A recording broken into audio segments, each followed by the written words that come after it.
예, 요즘 월요일 날 이제 그 성경부 많이 좀 들어오시고 또 새로운 분도 오시고 하니까 나눔들이 좀 풍성하고 간증도 풍성해서 조금 볼 게 더 재밌게 좀 보실 수 있을 것 같아요. 예. 네, 오늘 자, 안 그래도 설 목사님이랑 거기 간증하는 거 들었는데 되게 깊게 나눠주시더라고요. 예. 그렇죠. 이제 뭐 서울 모임도 이제 지속적으로 하니까 훨씬 더 사람들이 이제 복음을 더 잘 이해하게 되고 또 실제로 또 받아들이게 되고 얼굴들이 많이 평안해 보이시죠, 전부 다? 예. 예, 그렇죠. 또 뭐, 나중에 만나면 되게 오랫동안 만난 분들 같을 것 같아. 예, 저희도 예, 그랬거든요. 저희 서울 모임에서 뵈면은 이제 교제하는 시간도 별로 없잖아요. 근데 잠깐 이제 만나서 저녁에 같이 식사하는데도 엄청 되게 깊게 만남이 지속된 듯한 느낌이 드는 거예요. 서로 통하니까. 그래서 너무 좋더라고요. 그렇죠. 같은 이제 마음과 같은 생각, 같은 이제 복음을 갖고 있으면 뭐 만나자마자 막 하루 만에 막 엄청나게 친해지죠. 예. 근데 이제 다른 생각, 뭐, 또 다른 신학, 다른 복음을 가지고 있으면 만나가지고 하나 되는데 뭐 10년 걸릴 수도 있고. 그래서 같이 이렇게 같은 복음 안에서 같이 이야기하고 또 이렇게 평소에 또 유튜브나 이런 걸 통해 서로 알고 있고 이러면은 만나자마자 뭐 엄청나게 빨리 친해집니다. 예. 근데 뭐 한국에 또 뭐 오시면은 이제 서울 쪽에도 만날 분들 많을 거예요. 네. 그러니까요. 가족이 더 늘어나니까 좋네요. 뭐 내년에 뭐 이렇게 미국 가면은 또 다른 거기 서울 분들 중에도 갈 사람 해가지고 또 하여튼 적극적으로 같이 모집해서 가도 되고 하여튼 그러니까 같이 교제할 수 있는 분들 많으면 훨씬 더 풍성하겠죠. 네. 예. 자, 박시열 오늘 목사님 또 박시열 목사님 지난번에 서울 가신 것처럼 또 내년에도 또 이렇게 오랫동안 가실 계획은 없으세요? 하나님 기회만 허락하시면 무조건 날아가려고 합니다. 내년 여름에 이제 오신다고 그래서 네. 이제 내년은 어차피 1월에 이제 뉴질랜드 갈 거고 8월에 오시면 내년에는 뭐 한국 나가기 좀 어려울 것 같고 이제 겨울이나? 예, 그 다음에나 이제 한번 나가야죠. 예. 자, 기대하고 있습니다. 이제. 네, 아시다. 요한복음 11장 같이 보겠습니다. 요한복음 이제 요한복음의 앞부분에 이제 7가지 표적 이야기가 나옵니다. 예, 그 중에서 11장은 마지막 7번째 표적. 6번째 표적이 남에서부터 소경된 자의 이야기였죠. 그러니까 눈 뜨는 것이 6번째 표적이 눈 뜨는 거잖아요.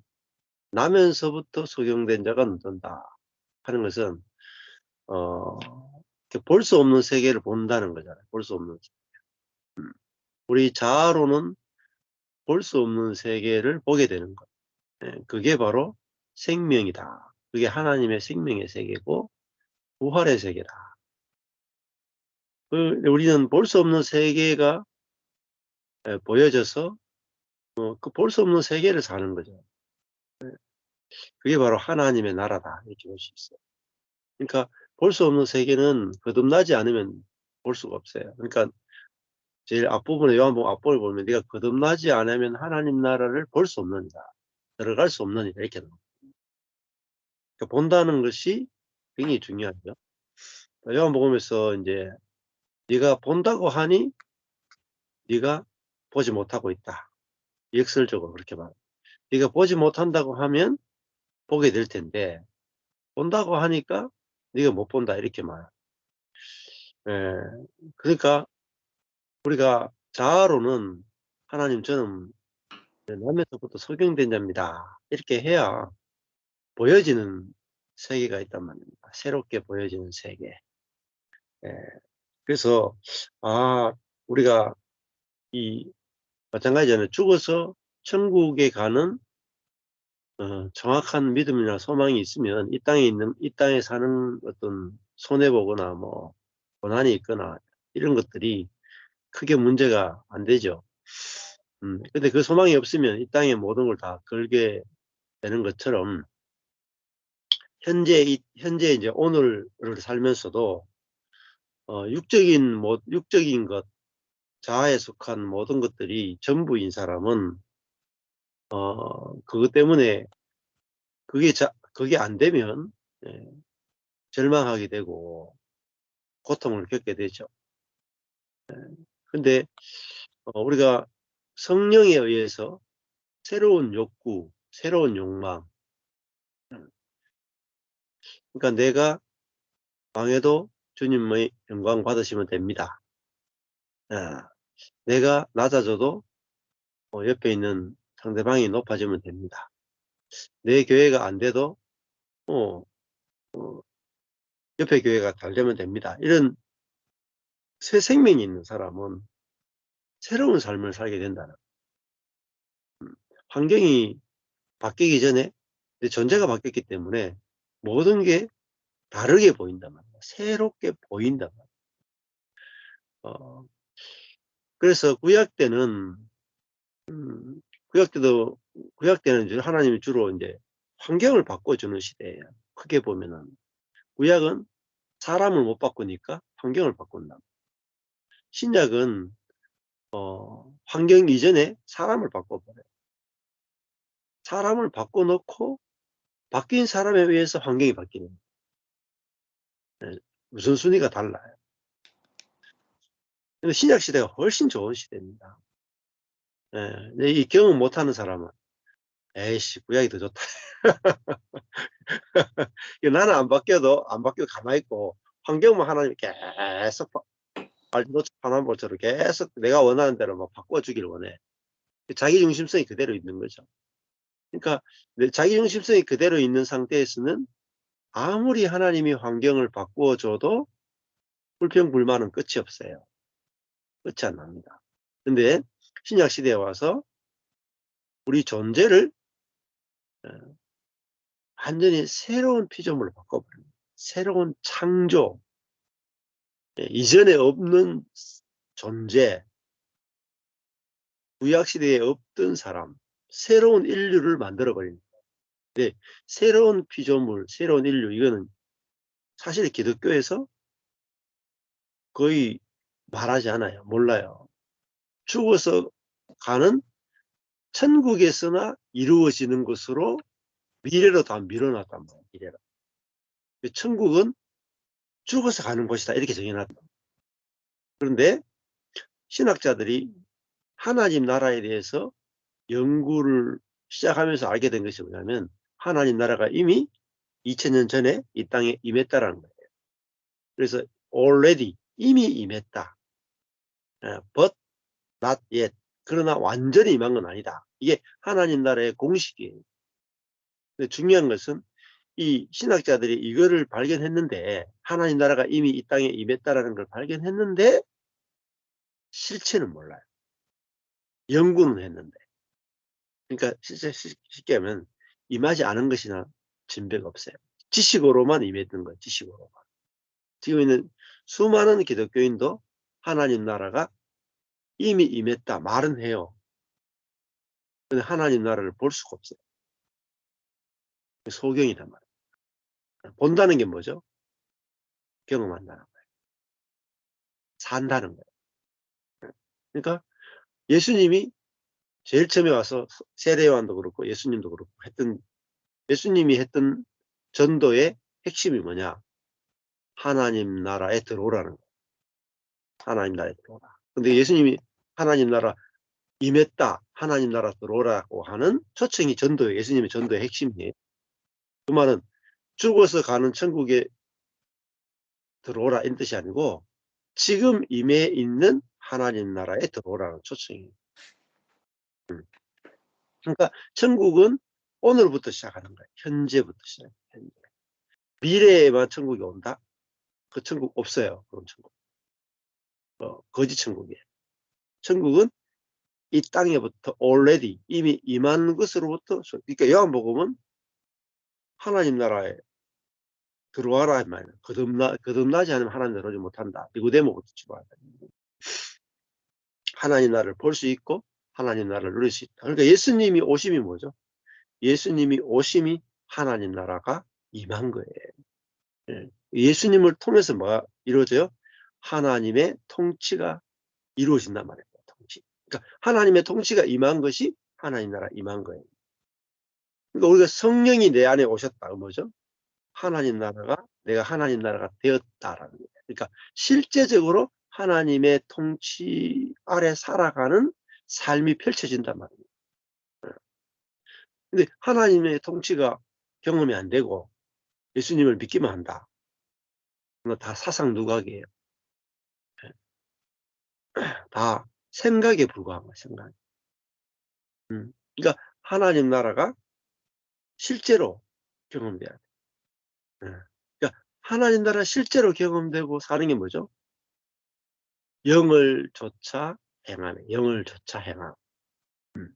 그러니까 정상적인 그리스도의 생활을 보면은 첫 번째 암, 그다음에 두 번째 믿음, 세 번째 내 자신을 드림, 네 번째 영을 조차 행함. 그러니까 하나님이 어떻게 행하시는가 보자 하고 내가 내 속사람이 주님을 따라가는 거예요. 그러면은 실제로 우리 삶 속에서 하나님의 일하심, 하나님의 다스리심, 하나님의 인도하심, 하나님의 보호하심 다 경험돼야 돼요.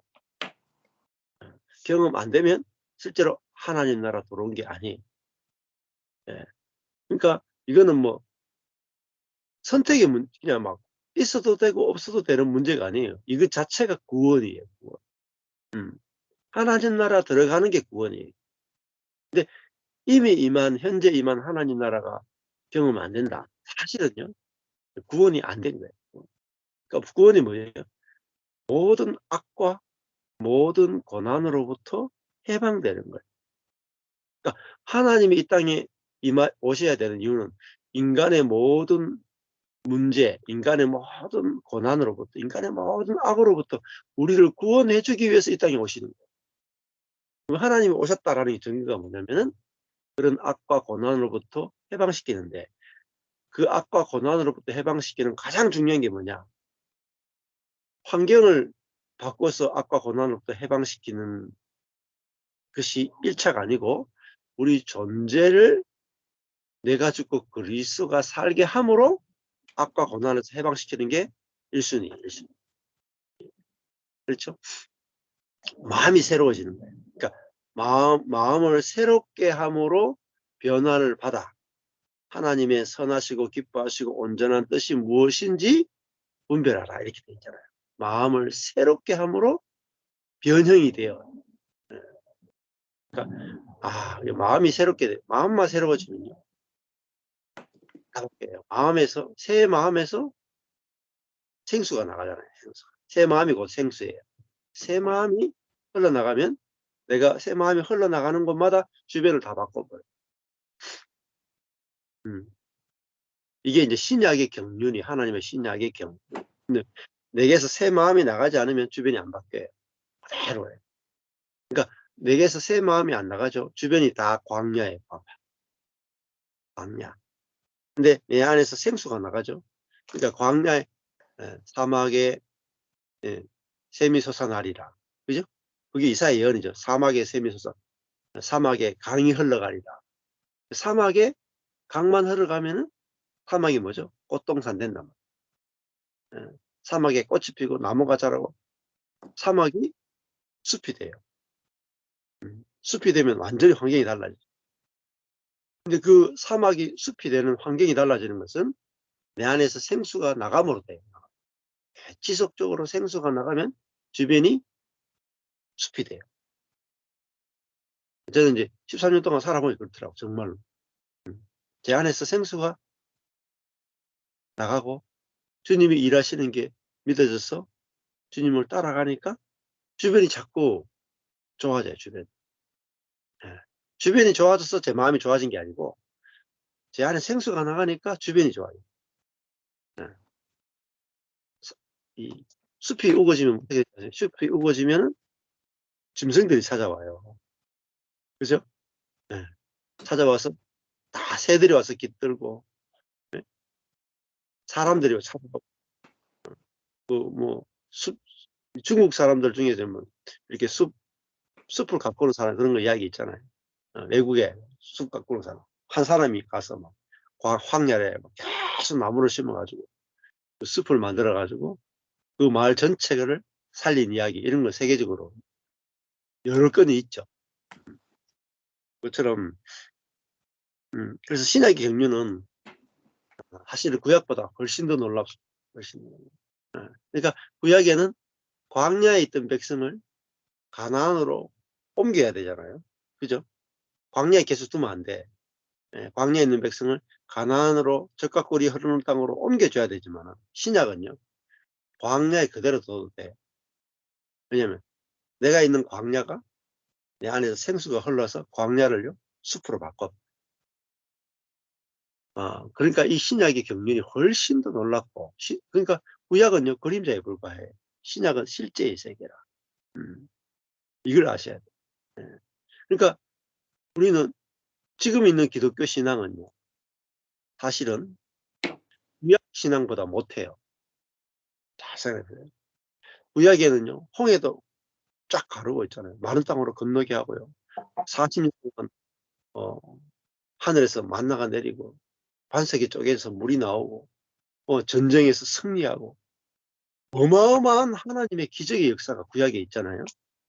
근데 신약에 오니까 뭐 그런 일들이 구약 때보다 적어요. 예수 믿어가지고 홍해 갈랐다는 이야기 들어본 적 있어요? 200만 명이 40년 동안 만나 먹고 살았다는 이야기 신약에 들어본 적이 있어요? 없죠. 세계적으로도 없어요. 그래서 지금 무슨 이야기가 많이 되냐면은 뭐 이번에도 어제도 잠시 유튜브 보니까 도올 김용옥이라는 사람이 있잖아요. 유명한 우리나라에. 도올 김용옥이 스님들 있죠. 스님들 성가대학인가 막 하여튼 불교연합회에 갔어. 그래가지고 까까머리 스님들만 쫙 앉아있는 자리에서 기독교 강연을 그것도 참 재밌더만. 그러니까 강연하는데 핵심이 뭔지 아세요? 자유주의 신학적으로 모든 걸 접근해요. 도올 김용옥은요. 성경에 있는 기적이나 이런 것도 안 믿어요. 그러니까 예수님도 역사적 예수, 히스토리컬 지저스, 역사적 예수만 이야기하고 구약에 있는 모든 사건들도 홍해 가르고 뭐 여러 가지 기적 사건들도 유대인들 이제 아주 리버럴한 유대인 학자들도 다 지금은 구약에 있는 역사적 사건을 안 믿는다는 거예요. 어떻게 해석하느냐? 유대인들도 그들이 바벨론의 포로로 있다가 바벨론에서 너무나 가고 싶으니까 그들이 바벨론 포로에서 해방되고 싶은 그 갈망 때문에 그들이 자기들의 이제 그 민족의 역사를 쓰면서 그들이 애굽에서 나온 이야기를 가지고 하나님이 어떤 모세를 통해서 기적을 통해서 그들을 나오게 했다라는 이야기로 신화적 이야기로 각색을 했다는 거죠. 그래서 뭐 나온 거야 맞겠지만은 거기에다가 기적 이야기를 집어넣었다는 거죠. 그런 기적 이야기 싹 빼고 이걸 해석해야 된다. 그게 이제 자유주의 신학의 대표적인 거거든요. 그러니까 왜 그렇게 했어요? 사람은요. 자기로부터 모든 걸 다 했어요. 자기가 경험이 안 되면 자기가 기적이 경험 안 되면 자기가 경험하는 것을 기준이 돼요. 그게 뭐죠? 자기 중심성이에요. 그거 타락했다가 타락한 인간의 자기 중심성을 가지고 성경을 보게 돼요. 그게 자유주의 신학이에요. 그러니까 그 사람, 옛사람을 가지고 성경을 해석합니다. 그러니까 성경에 이제 그래서 두 가지가 다 필요한 거예요. 성경 있잖아요. 성경도 필요하고 그다음에 있잖아요. 체험도 필요해요. 체험. 그러니까 내가 어떤 체험이 있느냐에 따라 가지고 성경을 보는 게 막 달라져요. 내가 체험이 없으면 이거 성경 해석을 못 해요. 그래서 두 가지 같이 가야 된다. 계시와 체험이 같이 가야 된다. 네. 그래서 이 요한복음도 마찬가지고 이제 그 하나님 나라가 임했다. 근데 요한복음은 그 하나님 나라가 임한 것은 새 영, 새 마음, 하나님의 생명으로 임했다. 그래서 이 하나님의 생명이 임하면 눈이 열린다. 그래서 모든 것을 새롭게 보게 된다. 이거였죠. 그걸 이제 창세기 앞부분으로 가면 이렇게 이야기할 수 있겠죠. 아담과 하와가 선악과를 보고 보암직하고 내가 보기에 좋았다 하고 먹었잖아요. 그러니까 제일 먼저 인간이 타락한 게 눈이 타락한 거예요. 관점이 타락한 거예요. 관점. 그래서 지금 요한복음에서도 우리가 구원이 임하는 건 뭐냐면요. 관점이 회복되는 거예요. 관점. 그래서 사람 중심적으로 관점으로 보던 것이 하나님 중심적 관점으로 바뀌는 거예요. 그게 구원이에요. 그러니까 관점이 바뀌지 않으면 구원이 임하지 않아요. 그게 6번째 표적의 이야기예요. 예수님 뭐냐? 관점을 바꿔주러 왔단 말이에요. 무슨 관점입니까? 사람 중심, 나 중심의 관점에서 하나님 중심, 이타적 관점으로 바꿔주는 게 구원이에요.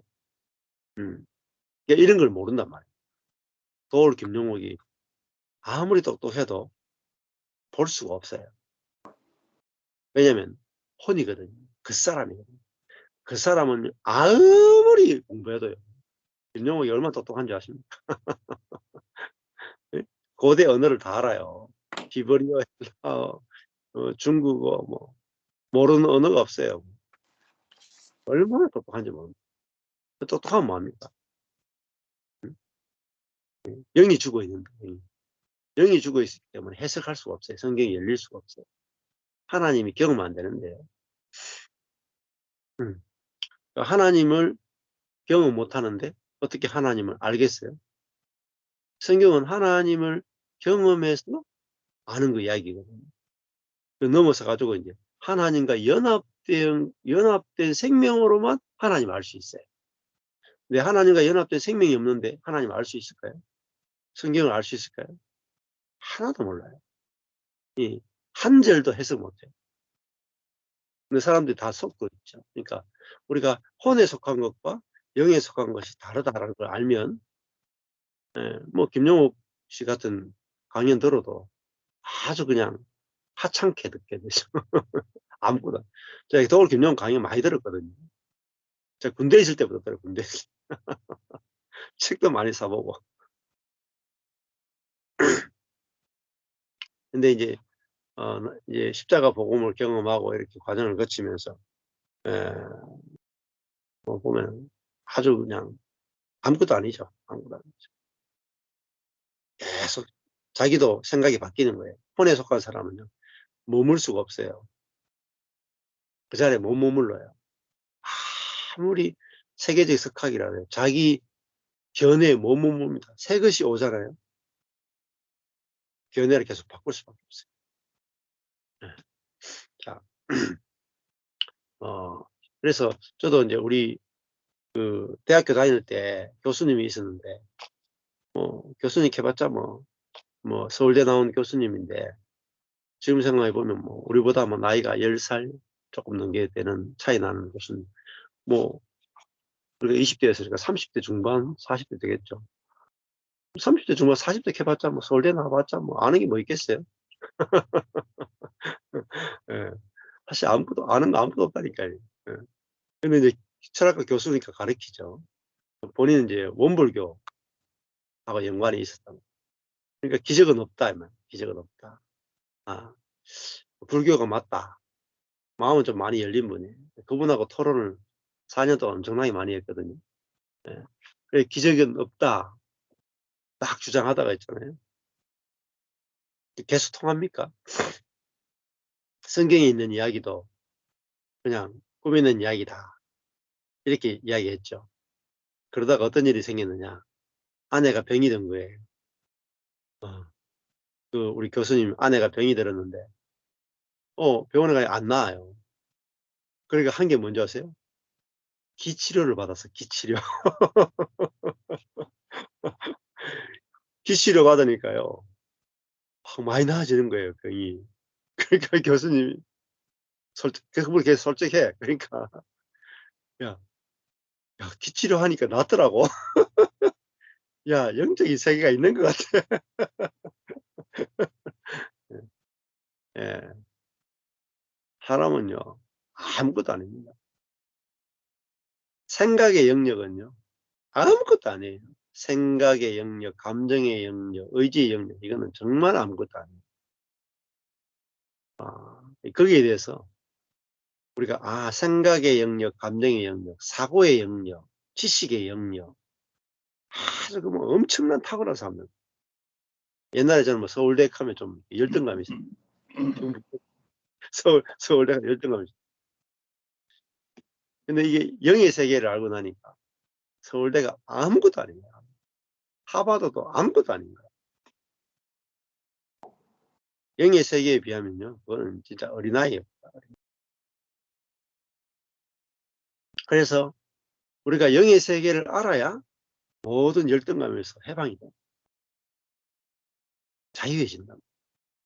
그러니까 혼의 세계만 알면 절대 열등감에서 해방될 수가 없고 자유해질 수가 없고 남과 비교해서 살 수밖에 없단 말이에요. 그래서 영의 세계, 생명의 세계에서 눈을 떠야 비로소 너와 내가 같구나. 혼의 세계는 너와 내가 차별이 있는데 영의 세계는 같은 거예요. 근데 이렇게 생각합니다. 영의 세계 가면 이 혼의 세계보다 더 고차원이다. 그러니까 나 고차원이니까 남들보다 더 낫다. 이렇게 생각하는 게 아니라 영의 세계는 모든 인간이, 그죠? 영의 세계는 내가 그거를 만들어내거나 내가 그거를 내가 알게 되거나 이런 게 아니잖아요. 나는 모릅니다. 소경에서 하나님의 100% 은혜로 눈뜨게 된 거니까, 은혜의 세계니까 나를 자랑하는 게 아니잖아요.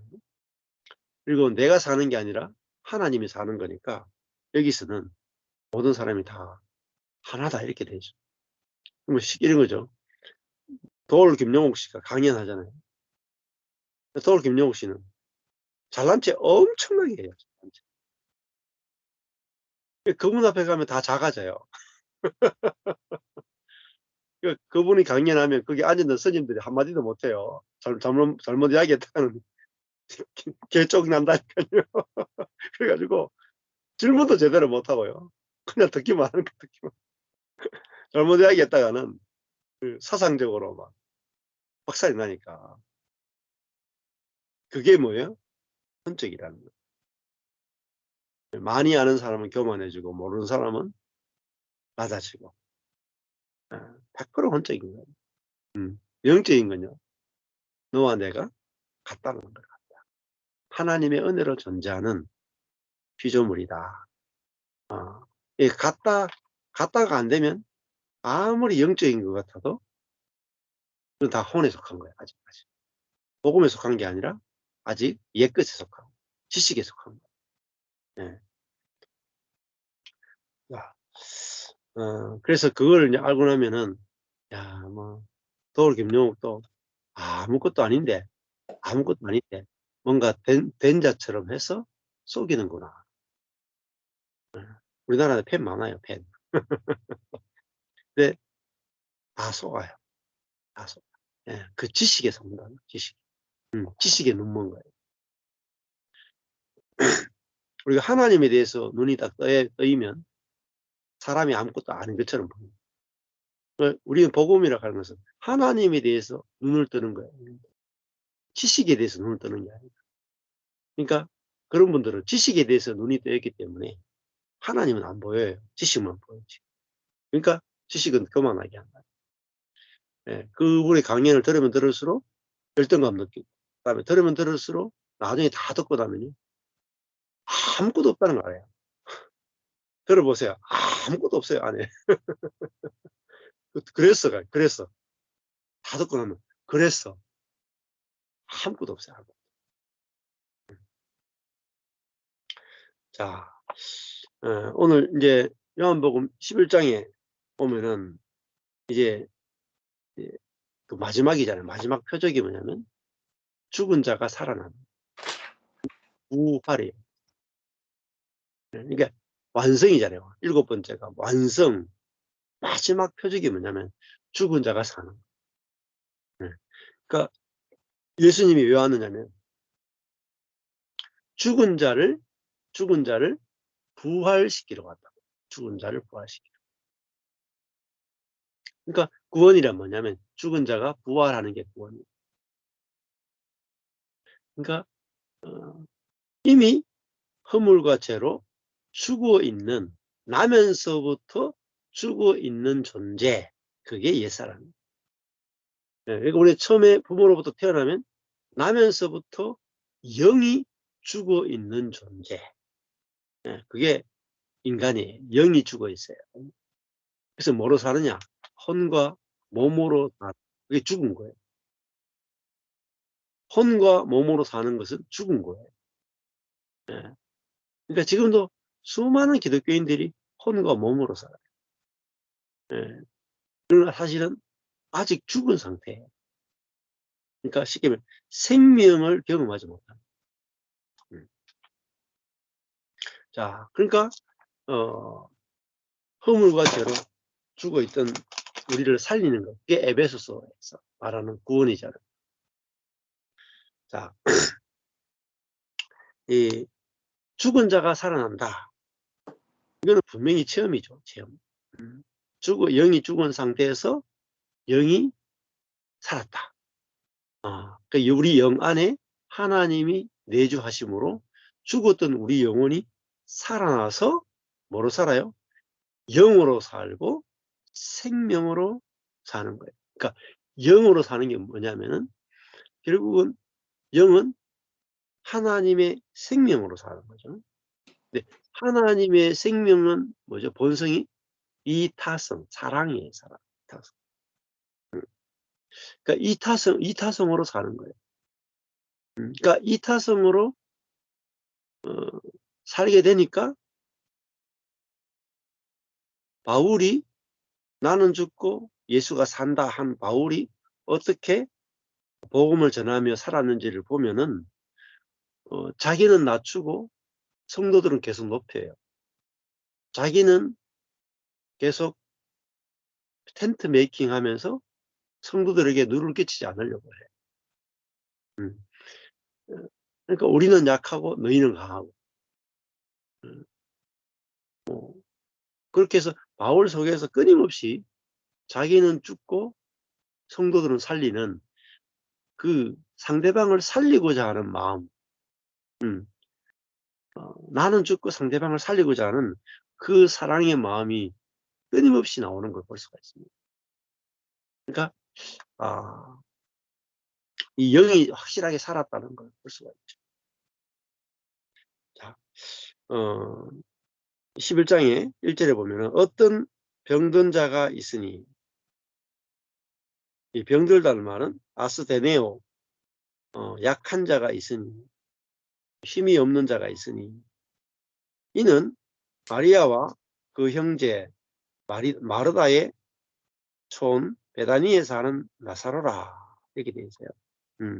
마리아라는 말은 마리암인데요, 히브리어로 치면은 미리암이에요. 뜻이 이제 가장 사랑받는, 그 형제인 마르다가 있죠. 마르다는 이제 숙녀라는 뜻입니다. 숙녀. 그리고 베다니에 사는 나사로가 있죠. 이 이 남매, 그죠? 마리아, 마르다, 나사로. 예수님과 너무 아주 친하고 아주 가까운 관계. 이들이 주님을 너무나 잘 따른 그런 남매들. 그런데 그 남자인 나사로가 병이 들게 됐단 말이에요. 이 마리아는 또 주님과 너무 놀라운 관계를 맺고 있죠. 향유를 주님께 부었고, 그 말은 자기 결혼 지참금을 다 날려버렸단 말이에요. 자기 인생을 허비해서 주님을 영화롭게 한 머리털로 주의 발을 씻기던 자다. 그러니까 어떻게 보면 죄가 많은 그런 여인이었죠. 근데 향유를 붓고 머리털로 주의 발을 눈물로서 또 씻기는 그런 여인이었죠. 네. 자, 그다음에 이 마리아 같은 경우는 이제 주의 발 앞에서 주의 말씀을 참 잘 듣는 그런 여인이에요. 그래서 성경에 이 가족의 이야기는 끊임없이 나오는 걸 볼 수 있고, 그만큼 이 가족이 주님과 얼마나 놀라운 관계를 맺고 있었던가 알 수 있죠. 자, 병든 나사로는 그의 오라비르라. 3절에 이에 그 누이들이 예수께 사람을 보내어 가로되 주여 보시옵소서. 사랑하시는 자가 병들었나이다. 약해졌나이다. 힘이 없어졌나이다. 이렇게 봐요. 사랑하시는 자 할 때 필레오예요. 필레오. 그러니까 완전히 아주 깊은 우정 관계에 사랑이 있었다는 말입니다. 그게 얼마나 그 사랑을 많이 받았으면은 주여 나사로가 병들었습니다. 이렇게 이야기한 게 아니라 사랑하시는 자가, 당신께서 사랑하시는 자가 병들었습니다 할 정도로 이 주님이 이 가족들에게 얼마나 사랑을 많이 나타냈겠어요. 물론 주님이 이 가족만 특별히 편애한 게 아니라 이들이 주님을 그만큼 많이 사랑하니까 주님이 그들을 많이 사랑하는 게 보인 거죠. 그렇잖아요. 예. 주님이 특별히 이 사람들 더 많이 사랑하겠어요? 근데 사랑을 많이 받는 사람을 보면은 그 상대방을 그만큼 많이 좋아하니까 자기가 사랑받는 게 알아지고 느껴지고 그런 거겠죠. 자, 4절에 보면 예수께서 들으시고 가라사대 이 병은 죽을 병이 아니라 하나님의 영광을 위함이라. 하나님의 아들로 이를 인하여 영광을 얻게 하려 함이라 하시더라. 예. 그러니까 그 병을 보는 관점이 예수님은 완전 다르죠. 예. 관점이 여기도 보면 병을 낫게 하느냐 낫게 하지 않느냐 여기에 초점이 있는 게 아니죠. 그러니까 우리는 육신을 입고 있으니까 이 병이 낫느냐 안 낫느냐에 오롯이 거기에 관심이 있는데, 예수님은 이 병이 낫느냐 안 낫느냐가 아니라 하나님의 영광이 되느냐 안 되느냐, 하나님의 영광을 위해서 이 사건이 있다, 이렇게 이제 말씀을 하시는 거죠. 자, 앞에 6번째 표적에도 마찬가지죠. 나면서 소경된 자. 그게 똑같아요. 이 나면서 소경된 자가 왜 소경이 됐습니까? 그렇죠? 왜 소경이 됐는가? 자기 죄 때문인가? 부모의 죄 때문인가? 거기에 사람들은 그 사람의 죄에 포커스를 맞추죠. 여기도 나사로의 병에 초점 맞추죠. 근데 예수님은 끊임없이 뭐예요? 하나님이 당신의 일을 하기 위해서 이걸 허락하셨다. 그리고 이것은 하나님의 영광을 위해서 남에서 소경됐다. 여기도 하나님의 영광을 위해서 병이 걸렸다. 그러니까 하나님이 하시는 일을 나타내기 위해서 남에 수긍되었고 하나님이 하시는 일을 나타나기 위해서 병이 들었다. 이게 이제 우리의 고난이나 저주나 약함을 바라보는 새로운 관점이죠. 전에 제가 자주 말씀드리지만은 홍해 앞에 가야 홍해를 가르는 하나님의 역사를 경험하고 광야에 가야 40년 만나를 먹이신 하나님의 일하심을 경험할 수 있습니다. 병이 들어야 병을 낫게 하신 하나님의 역사를 경험할 수 있습니다. 우리가 넘어져 봐야 일으키시는 하나님의 역사를 경험하고 우리가 죽어야 부활시키는 하나님의 역사를 경험할 수 있어요. 근데 안 죽었는데 부활시키는 능력을 경험할 수가 없어요. 그러니까 옛사람이 내 자아는 하나님께 완전히 죽은 자아는 그게 알아져야 부활시키시는 하나님의 능력을 경험할 수 있습니다. 근데 나는 안 죽은 자입니다. 나는 산 자입니다. 이러면요. 부활 세계를 절대 경험 못해. 자, 그래서 여기도 병든 자를 아예 죽여버려. 병든 자를 가서 탁 낫게 해주면 좋을 텐데 아픈 놈 밟아가지고 죽여가지고 부활시킨다. 죽여가지고. 근데 그러니까 부활이 좋으니까 그렇지 않겠어요? 부활시켜서 완전히 새로운 존재로 만든다. 그래서 이 병은 죽고 끝날 병이 아니다. 우리 인생도 망하고 끝나는 게 아니거든요. 절대 망하는 걸로 끝나지 않아요. 망하는 것을 통해서 부활해 나와요. 그러니까 망하는 것에 대해 두려워할 필요가 없어요. 망하는 것 다음에 부활이 있단 말이에요. 지금 그 이야기 하신다. 그래서 나사로가 죽죠. 죽었는데 죽었을 때 주님이 찾아와요. 그러니까 병 들어가지고 살아있을 때 안 오세요. 그러니까 딱 죽고 나서 냄새나가 썩어가지고 4일 돼가 냄새나가 썩었을 때 주님이 찾아와서 나사로야 나오너라. 그래서 부활한다니까요. 그러니까 근데 죽은 자는 아무것도 못하죠. 아무것도 못 죽은 자. 병든 자는 이제 나사로가 병들었을 때 주님이 찾아왔는데 나사로야 일어나 봐라. 나사로가 내가 마지막 남은 힘으로 한번 일어나 보겠습니다. 그래서 조금 움직일 수는 있어. 흉내는 낼 수가 있어. 그렇지만 내 쪽에서 뭔가 할 수 있잖아요. 내 쪽에 뭔가 할 수 있다. 이건 아직 살아있는 거예요. 그러니까 살아있으니까 내가 뭐 할 수 있으니까 율법의 세계를 못 벗어나. 내가 뭐 해야 된다라고 하는 율법의 세계, 율법의 짐에서 못 헤어나요. 근데 죽으면요.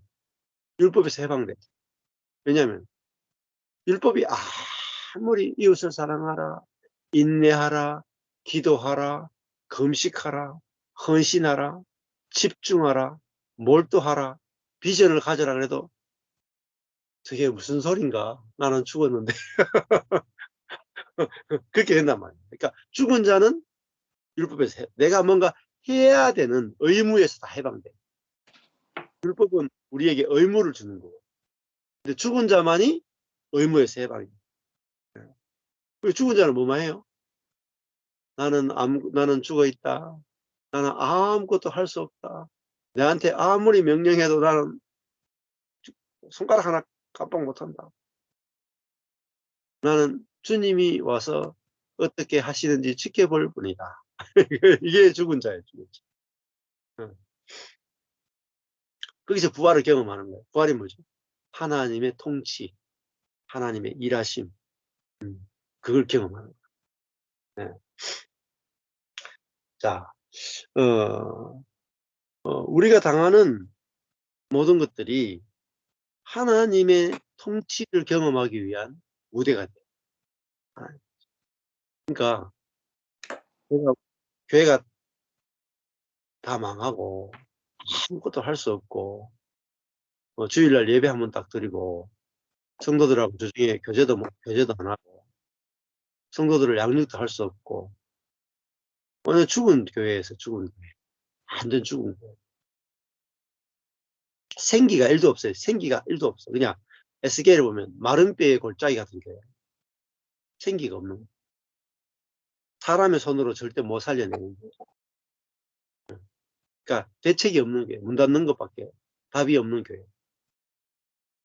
그런데 있잖아요. 그렇기 때문에 소망이 있는 거예요. 이게 부활의 세계예요. 부활은요. 죽었기 때문에 소망이 있다. 그러니까 인간으로서는 가망성이 1%도 없기 때문에 오히려 소망이 생겨요. 왜? 하나님이 일할 수 있는 최고의 상황이 인간의 가능성이 끝나는 자리예요. 이게 죽음이에요. 죽음은 인간의 모든 가능성이 끝나는 자리가 죽음이에요. 인간으로부터 출발할 수 없는 자리가 죽음이에요. 부활은 뭐죠? 하나님이 먼저 일하신다. 부활의 세계예요. 그리고 우리는 그 하나님이 먼저 일하시는 걸 보고 따라가는 게 부활이었어요. 저한테는 부활 외에는 답이 없는 거예요. 저에게서도 제 자아로서부터 아무것도 할 수 없고, 형제 자매들로부터 아무것도 나올 수 없고, 환경으로 아무것도 될 수 없는 거예요. 완전히 정말 사막이에요. 근데 하나님이 사막에 어떻게 샘이 흐르게 하시고, 어떻게 숲이 우거지게 하시고, 하나님이 어떻게 정말 에덴을 회복하시는지 보자. 그 하나님이 무에서 에덴을 창조하셨는데 광야에서 에덴을 창조 못 하시겠어요? 그 우리 인생도 먼지에서 사람 됐는데 사람에게서 사람 된 상태에서 뭘 못 하시겠습니까? 그러니까 하나님의 통치는 실제예요, 실제. 하나님 나라가 임해 있다는 거예요. 상상이 아니에요. 신학이 아니에요. 우리의 바람이 아니다. 하나님 나라가 앵기죠. 왔다. 그렇잖아요. 이번에 박수영 목사님 박수영 목사님은 멕시코 갔다 오셨죠? 캔쿤인가 칸쿤인가 킹콩인가. 여기 우리 나머지 분들은 다 상상으로 갔다 오셨죠? 사진으로 갔다 왔죠? 네. 우리는 상상으로 사진으로 갔다 온 거고 저분들은 실제를 갔다 오신 거예요. 그죠? 마찬가지예요. 하나님 나라가 신학 안에 있고 기도 안에 있고 상상 안에 있고 바람 안에 있는 게 아니고 실제로 캔쿤에 가는 거라. 실제로 살고 실제로 누리는 거죠. 얼마나 좋았겠어요. 배가 살짝 아프네요. 이게 진짜로 하나님 나라는요. 실제로 그러니까 사는 거라니까. 하나님 나라에 지금 들어와 있다니까요. 유나이티드 스테이트, 미국에 사는 게 아니고 하나님의 나라 안에 사는 거야. 한국에 사는 게 아니고 하나님 나라 안에 들어와 사는 거라니까. 그 하나님 나라는 뭐죠? 하나님의 통치예요, 통치. 통치가 이루어지고 있다면 다스림, 공급, 가르치심, 기름 부으심 다 있는 거예요. 다 있는 거예요. 경험하는 만큼 보이는 만큼 전할 수 있어요. 그러니까 이거 그냥 성경 공부를 안 되는 거죠. 성경 공부도 하지만 내가 보이고 누려지고 경험되는 만큼 전할 수 있는 거예요. 이번 주에도 보니까 유튜브 보니까 한 자매가 어젠가 아ren가 댓글을 올렸더라고요. 목사님, 하나님이 어떻게 일하시는가 지켜보자. 딱 하는 순간부터 경험이 되더라고요. 놀라운 일이 시작되고 있어요.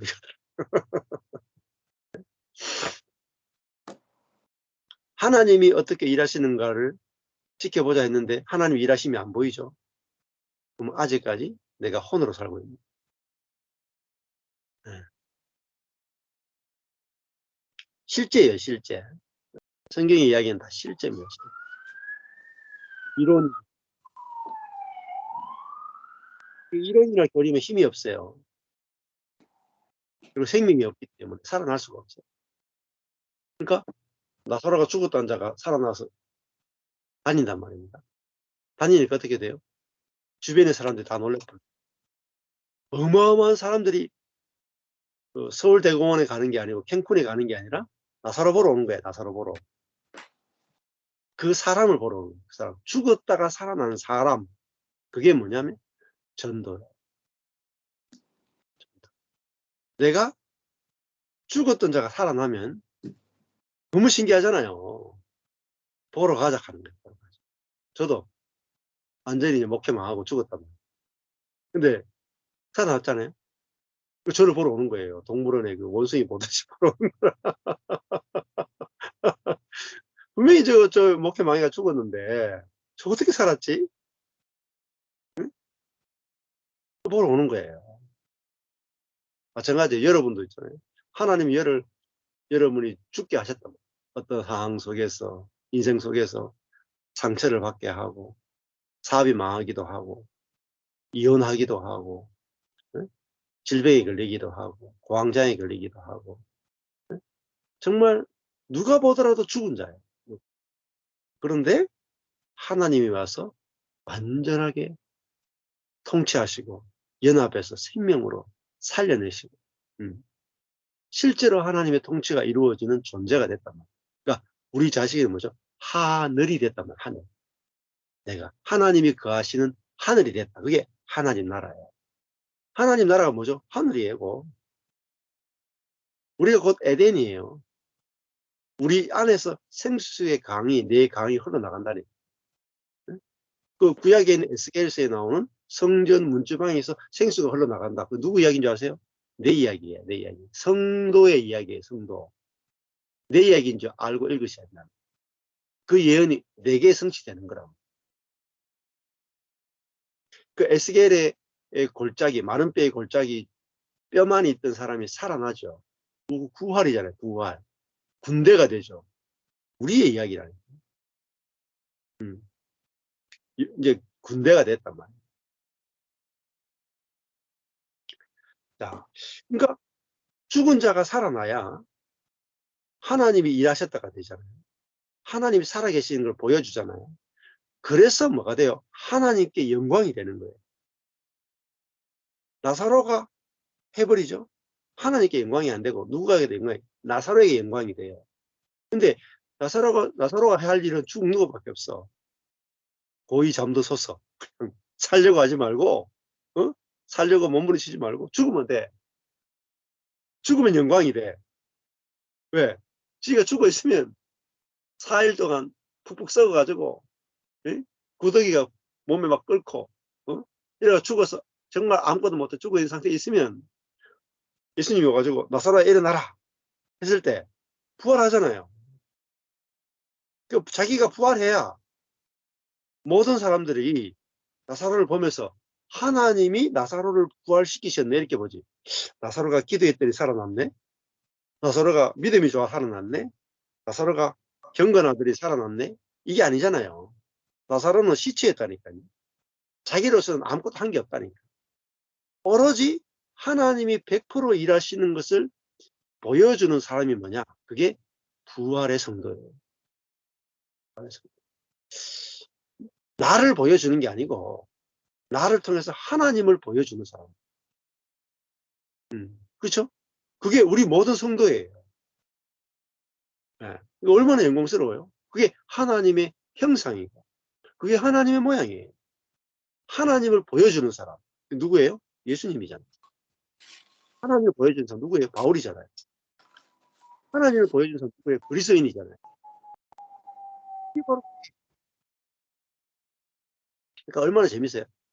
내가 나의 영광을 보여주거나 나의 능력을 보여주거나 나의 지혜를 보여주는 것이 아니라 내가 하나님의 영광을 보여주고 하나님의 능력을 보여주고 하나님의 지혜를 보여줄 수 있는 자, 그게 뭐죠? 하나님의 아들이라고 합니다. 하나님.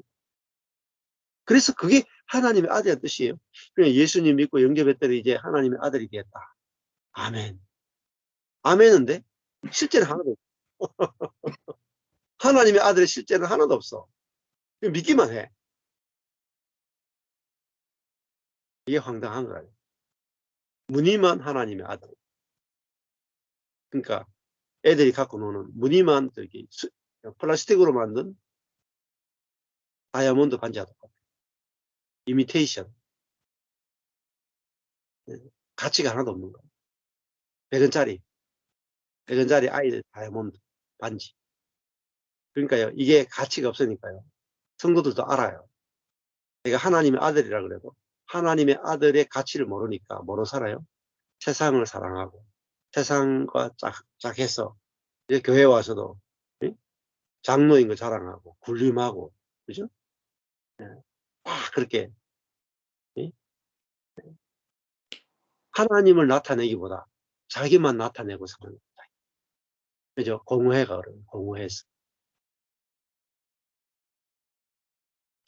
그러니까 성도의 영광은요, 하나님을 보여주는 게 성도의 영광. 그러니까 얼마나 영광스러워요. 지푸라기와 같고 번제와 같은 우리가 하나님의 생명을 보여주는 존재가 돼요. 아버지를 보여주는 존재로서. 그렇잖아요. 그러니까 우리 성도들이 저를 보면서 아무것도 안 보였거든요. 뭐 이제 망한 목사밖에 안 보였단 말이에요. 근데 이제 10년 좀 넘어가니까 저를 보면서 목사님 보니까 하나님의 일하심이 보이네요. 이렇게 한단 말이에요. 네. 그러니까 제가 뭐 능력이 있어가지고 하나님 일하심을 보여준 게 아니에요. 제가 죽었기 때문에, 아무것도 안 했기 때문에, 주님이 일하시는 거 보고 따라만 왔기 때문에, 주님의 일하심이 저를 통해서 보여지는 거예요. 그러니까 성도들이 이제 저는 안 보고 저는 안 보고 주님을 보는 거예요. 주님. 그게 좋은 거란 말이에요. 이 목사님을 따라가겠습니다. 이게 아니고, 목사님을 보니까 하나님이 목사님을 통해서 일하시는 게 보이네요. 그럼 안 그런 사람이 어디 있습니까? 사실 다 그런 거예요. 안 보여서 그렇지. 우리 눈이 열려서 보면은 하나님이 그 사람을 통해서 일하시는 게 보인단 말이에요. 그게 눈이 밝아진 거예요.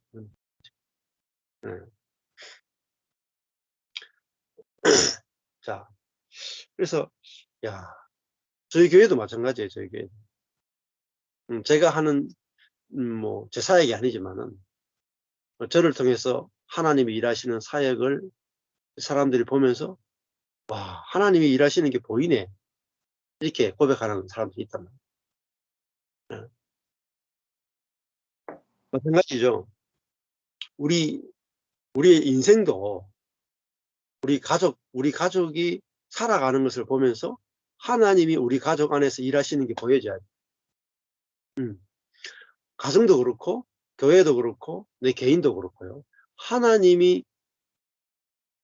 나를 통해, 우리 가정을 통해, 교회를 통해 하나님이 통치하시고, 하나님이 먹이시고, 하나님이 입히시고, 하나님이 공급하시고, 하나님이 보호하시고, 하나님의 계획을 이루시고, 하나님이 살아계시는 것을 보여주는 백성. 그게 뭐죠? 하나님의 백성이에요. 그러니까 영광스럽잖아요. 하나님을 보여주는 백성. 얼마나 영광스럽습니까? 근데 그것을 위해서 우리가 뭘 해야 되느냐? 아무것도 할 일이 없어요. 오직 알고 믿고 드려서 하나님께 이끄신 데 따라가고. 그게 정상적인 그리스도의 생활. 자, 이 병든 것이 저주가 아니고 걱정이 아니고 문제가 아니고 하나님의 영광을 위해서. 예수님의 관점이 완전히 우리와 다르죠. 애가 만약에 시험에 떨어져가 재수한다. 왜 재수해요? 네가 공부를 안 해서 재수하는구나. 이러면 애를 완전 죽이는 거야. 그죠? 그게 아니고 하나님의 영광을 위해서 네가 재수하는구나. 그러면 애도 살고 나도 살죠. 그죠? 그게 살리는 생명이에요.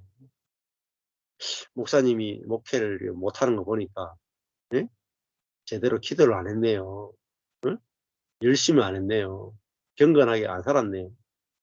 부부관계가 안 좋았네요. 이게 아니고 하나님의 영광을 위해서 그랬네요. 그럼 살잖아요. 근데 그런 사람들이 있다니까. 당신이 그 사업하다가 사업 안 되는 거 보니까 당신이 무슨 죄가 있는 것 같아. 당신 삶을 한번 쭉 살펴봐. 그래가지고 회개해야 하나님이 그거를 회복시켜 주십니다. 그러니까 이 율법주의 신앙은요, 원인을 나에게 찾아요. 내 삶이 안 되는 원인을, 실패한 원인을 내게서 찾아요. 그리고 또 반대로 내 삶이 잘 되는 원인도 내게서 찾아요. 그러니까 왜 내 삶이 잘 되면 내가 순종해서 그렇구나. 내 삶이 안 되면 내가 순종 안 해서 그렇구나. 전부 다 원인을 어디 찾아내면 내게서 찾아요. 내게서. 그게 인본주의. 그게 율법주의. 근데 예수님은 우리 인간에게서 원인을 안 찾아요. 하나님에게서 찾는다. 또 사단에게서 찾는다. 관점이 완전히 다르잖아요. 그러니까 나사로가 병들었다 칩시다. 병들었어. 그럼 사람들이 이렇게 생각합니다. 유대인들이. 예수하고 같이 있는데 왜 병들어?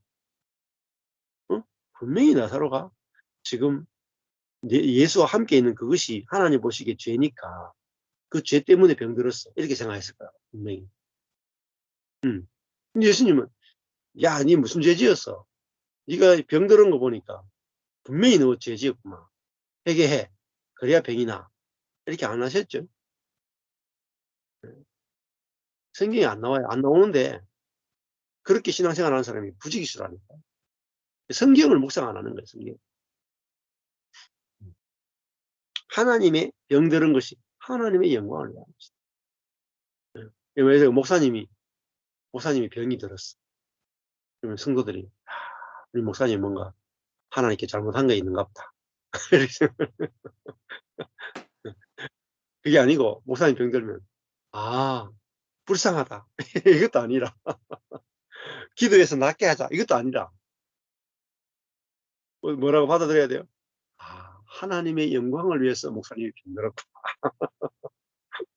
예? 하나님이 어떻게 영광을 나타내시는가 지켜보자. 이래야 된단 말입니다. 그죠? 어떤 권사님이 병들었어. 야, 하나님이 이 병든 사건을 통해서 하나님이 어떻게 영광을 드러내시는가 보자. 어떤 사람이 갑자기 성도가 교통사고로 죽었죠. 근데 이거 어떻게 해석해야 되지? 그렇게 장로님이 그렇게 교회를 위해서 헌신하더니 그렇게 성실한 장로님이 교통사고로 죽고 교회를 막 쪼개던 장로님은 살아가 팔팔 살아있고 아니 이렇게 헌신한 장로님이 이렇게 교통사고로 일찍 이거 어떻게 해석해야 돼요? 어떻게 해석하겠냐? 하나님 영광을 위해서 그렇지. 그러니까 성경을 안 보고 다 생각 진짜예요. 그러니까 지켜보면 하나님이 영광을 드러내시나요? 하나님이 장례식 속에서 일하시고, 그죠? 그 안에서 일하심이 있단 말이에요. 진짜 그래요. 그래서, 야, 예수님은 하나님의 생명의 관점에서 모든 게 보여지는 분이다. 하나님의 눈으로, 하나님의 마음으로 모든 게 다 보여진다. 그게 구원이에요. 내 관점에서 안 보인단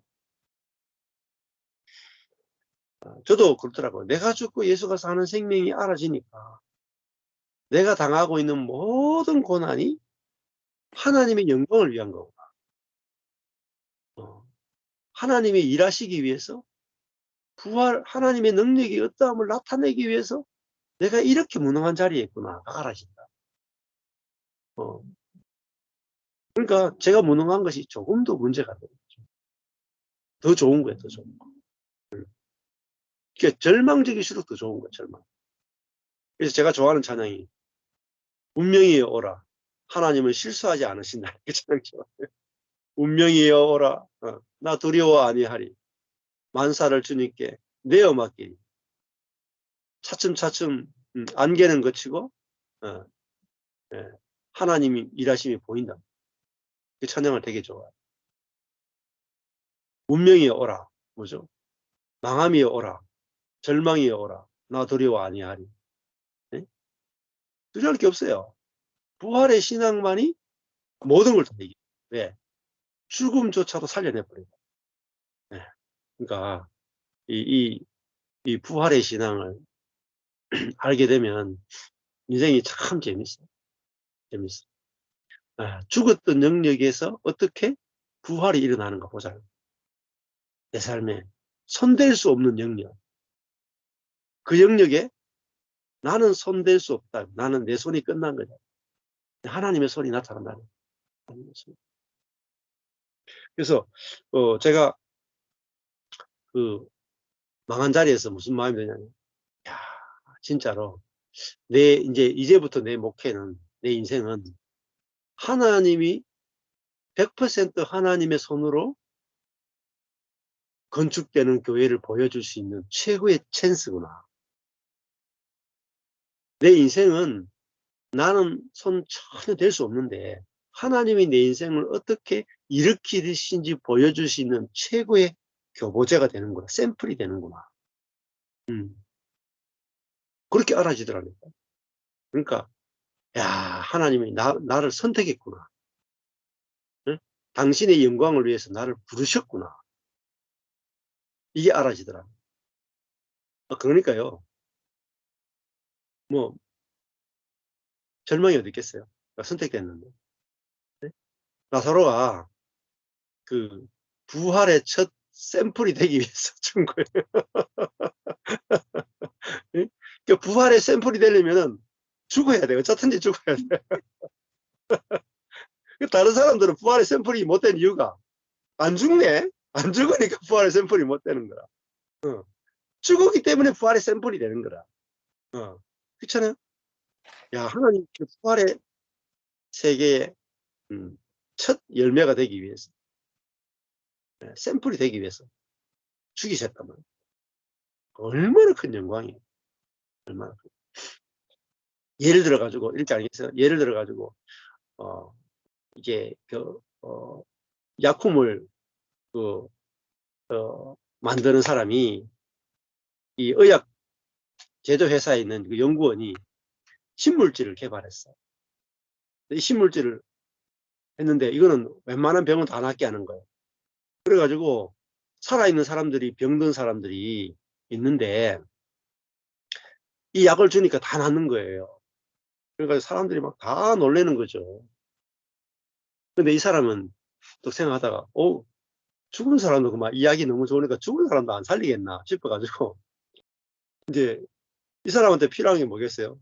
시체가 안 필요하겠어, 시체. 그래가지고, 이제 병원에 가는 게 아니고, 영화실에 가는 거야. 시체를 탁 갖다 놓고 약을 탁 먹이는 거죠. 근데 시체가 막 살아서 버리네. 그럼 어떻게 돼요? 이 약이 얼마나 능력이 있는 약인지를 드러내려면은요, 산 사람 가지고 안 돼. 살아있는 사람은 전혀 이 약의 능력을 증명할 수가 없어요. 산 사람은. 오로지 시체만이 이 약의 능력을 증명할 수 있는 건 시체밖에 없어요. 그러니까 시체가 좋은 거예요. 산 사람 안 돼. 암 걸려도 안 돼. 죽기 하루 전에 사람도 안 돼. 무조건요. 죽은 지 나흘 돼가 시체가 돼가지고 썩은 시체가 진동하는 그 사람 외에는 이 약의 능력을 실증해 줄 사람이 없어. 그게 나사로예요. 그러니까 그게 하나님이 제 인생이더라고요. 제 인생. 제 목회였다. 그러니까 나를 시체 만드신 이유가 하나님의 복음의 능력, 신약, 신약의 능력을 보여주기 위해서 나를 시체 만드셨다니까요.